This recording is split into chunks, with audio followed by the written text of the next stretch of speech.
Most people still add fractions the long way, by finding the lowest common denominator first. But what if you could solve them in seconds instead? This shortcut is called the butterfly method.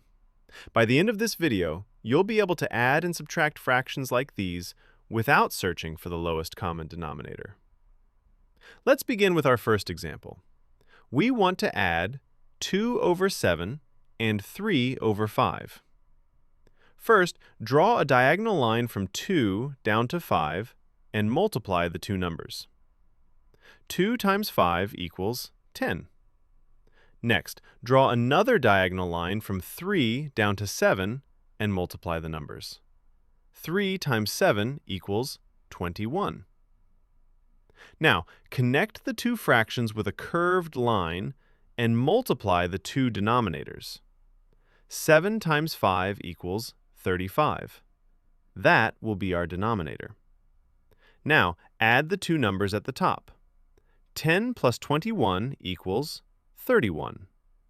Our answer is 31 over 35. Now, check whether the fraction can be simplified. Since 31 and 35 have no common factors, our answer is already in its simplest form. Now, let's see what happens with subtraction. This time, we want to calculate 5 over 9 minus 2 over 8. The process is exactly the same. First, multiply 5 times 8. That equals 40. Next, multiply 2 times 9. That equals 18. Now, multiply the denominators. 9 times 8 equals 72.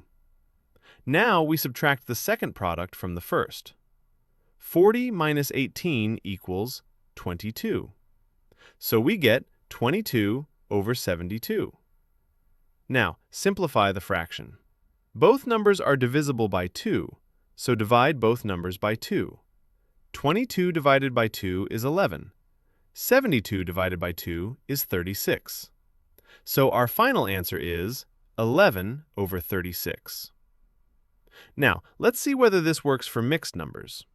Suppose we have 4 whole number 1 over 3 plus 3 whole number 2 over 5. Here is the hint. 4 whole number 1 over 3 is the same as 4 plus 1 over 3.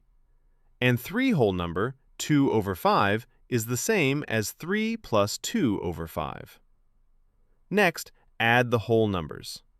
4 plus 3 equals 7. Write 7 first. Now, focus only on the fractions.